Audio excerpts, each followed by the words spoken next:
dikadalin oleh AEP ini. Jadi sekarang untuk AEP, pertanyaan saya, sudah berapa kuli bangunan yang kamu jebloskan? Gitu loh, udah berapa kuli bangunan yang kamu jebloskan atas kesaksian palsumu?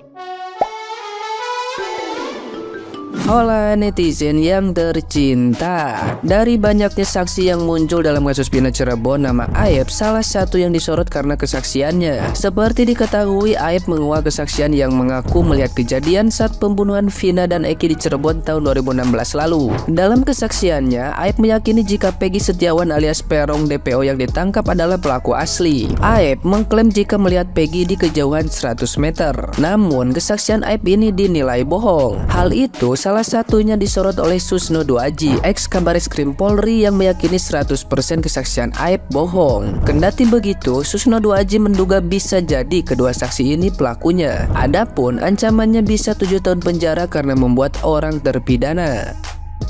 Nah, gimana nih menurut netizen yang terhormat? Silahkan berkomentar ya.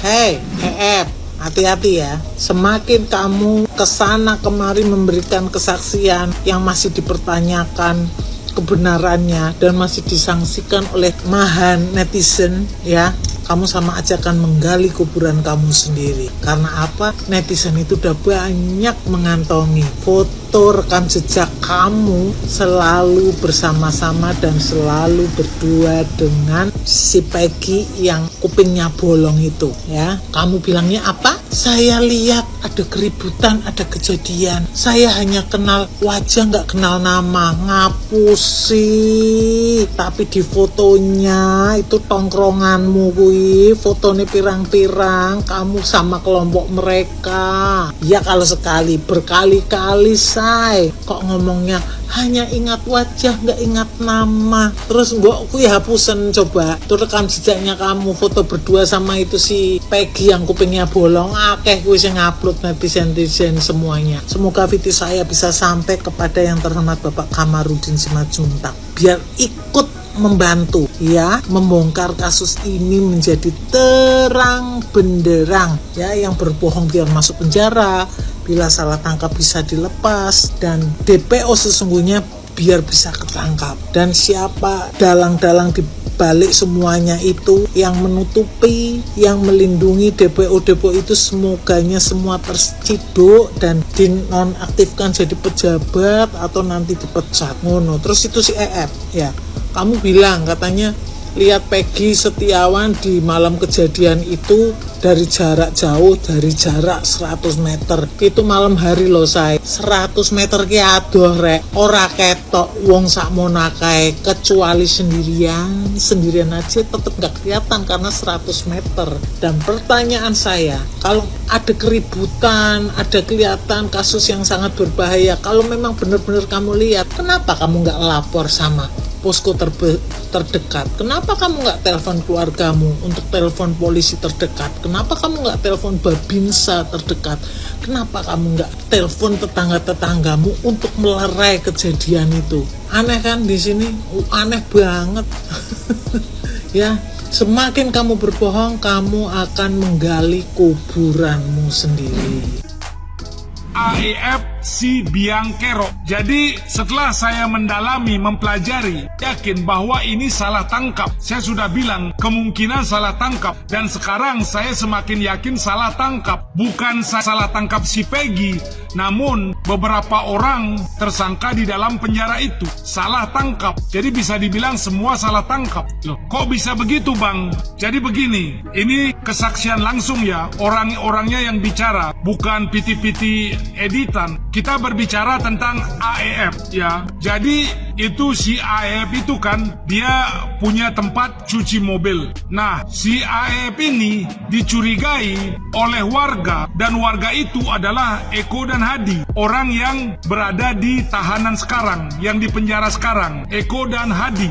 Akhirnya Eko dan Hadi ini bilang kepada seseorang, "Pak, kami mau menggerebek yang ada di tempat cuci mobil itu karena dia biasanya membawa wanita ke sana tanpa ada hubungan suami istri gitu loh ya. Jadi si Hadi dan Eko yang sekarang di dalam penjara ini ngomong sama bapak itu, dan akhirnya bapak itu setuju dan mengajak lagi beberapa orang, jadi total 6 orang. Nah, malamnya ke-6 orang ini mendatangi tempat cuci mobil AEF. Diketoklah pintunya, tidak mau keluar. Semakin keras diketok, akhirnya baru AEF keluar nongol. Setelah dia nongol, warga bertanya, "Mas, ada bawa wanita nggak di dalam?" Dan AEF menolak, dia bilang tidak bawa wanita. Orang nggak ada, silakan cek gitu. Akhirnya dicek oleh warga. Setelah beberapa saat ngecek, ternyata di toiletnya si AEF, saksi ini, menyembunyikan 2 wanita. Ya, 2 wanita. Ketahuan oleh warga. Akhirnya mau digebuki si AEF ini. Hingga akhirnya Pak RW bilang tidak mau tanggung jawab kalau ada apa-apa dengan si AEF ini. Barulah kemudian warga, termasuk Eko dan Hadi yang di penjara itu, mengurungkan niatnya untuk melakukan kekerasan kepada AEF ini. Ya, nah, paham sampai di situ. Habis itu selesai dah urusan, nggak ada lagi urusan dengan AEF. Nah, setelah itu beberapa hari kemudian terjadilah kasus Eki dan Pina. Nah, disitulah kemudian polisi mencari siapakah Pina. Nah, dari situlah dalam pandangan saya AEF ini, si saksi yang pakai masker ini, menggunakan kesempatan tersebut untuk membalaskan sakit hatinya, untuk membalaskan dendamnya. Kebetulan ayahnya Eki sedang mencari siapa anaknya. Disitulah mungkin entah ayah Eki menghubungi AEF atau AEF yang menghubungi ayah Eki bilang, nanti kalau mereka kumpul kasih tahu saya. Itu ayah Eki bilang. AEF bilang oke, iya. Akhirnya yang kumpul siapa? Hadi dan Eko yang tadi menggerebek AEF yang bawa cewek ke rumahnya yang belum muhrim bersama teman-teman kulinya. Jadi Adi dan Eko itu kuli, kumpul dengan teman sesama kuli. Nah, kumpullah dekat sana. Ketika sudah kumpul dekat sana, dihubungilah bapaknya Eki. "Oh Pak, mereka udah datang, udah kumpul." Datanglah bapaknya Eki dengan rombongan menangkap para pelaku tersebut. Gitu loh. Ya, kemudian Saka ada juga kenal dengan orang tersebut, dengan para kuli itu. Saka juga diangkut karena mungkin dianggap sebagai bagian dari geng motor. Jadi dibawalah semua ke kantor polisi. Nyampe di kantor polisi, mereka nggak ada mau ngaku.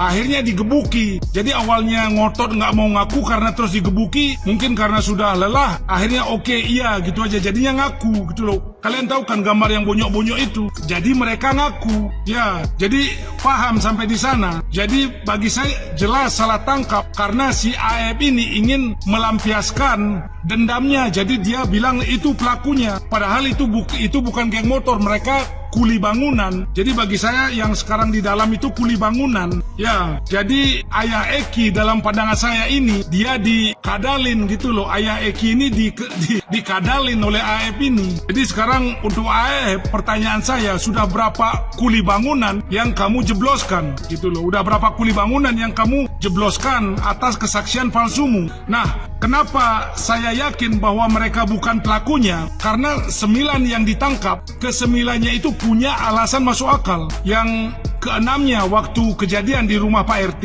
yang 1 bukan pelaku, dia adalah Ripaldi, kasus lain senjata tajam nggak termasuk, dan 1 lagi si Peggy berada di Bandung. Semua punya alasan masuk akal. Jadi si AEF ini mempenjarakan para kuli, semua kuli dia penjarakan gitu loh. Ahli mempenjarakan para kuli. Ya, nah yang terakhir, pola yang digunakan AEF tahun 2016 dan 2024 itu mudah sekali terbaca. Bagi saya mudah terbaca. 2016 AEF dengan sangat percaya diri bilang itu pelakunya, padahal bukan, karena dia sakit hati dengan beberapa orang yang menangkap dia bersama dengan cewek. Akhirnya dia bilang itu pelakunya, padahal bukan. Itu 2016, salah tangkap. 2024 dia pun melakukan pola yang sama ke Peggy. Ya, saya melihat Peggy, dia ada di tempat, dia melakukan pola yang sama dan berharap nasibnya sama kayak 2016. Namun sekarang bagi saya agak beda. Ya, jadi bisa dibilang AEF ini biang kerok. Dan ada juga beberapa foto dia yang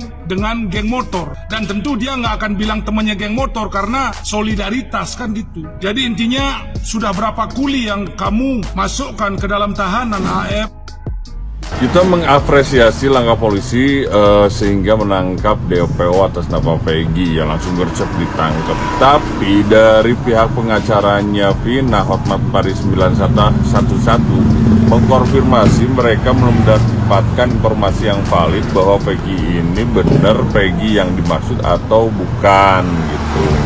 Nah, pro kontra di masyarakat netizen itu terjadi karena katanya Peggy ini ciri-cirinya kok beda. Kalau ciri-ciri yang dikeluarkan DPO itu adalah ikal, sedangkan ini kan lurus rambutnya ya. Nah, tersebar pula video bahwa si Peggy ini teriak-teriak kalau dia bukan pelaku, dia merasa difitnah dan dia menjamin berani mati kalau saya bukan pelakunya. Di tengah tarik ulur ini sampai buat belum bereda dengan kebingungan ini, ditambah lagi bahwa polisi mengeluarkan DPO itu ternyata salah. Katanya DPO itu adalah satu ya si Peggy ini, karena mereka berpikir bahwa tersangka dengan tersangka lain itu berbeda paham siapa sebenarnya, berapa sebenarnya pelaku tindakan keji Vina ini. Tetapi Hotman Paris 911 sebagai pembela Vina mengeluarkan lagi statement bahwa katanya DPO itu bukan 3 dari total 11 tersangka, ternyata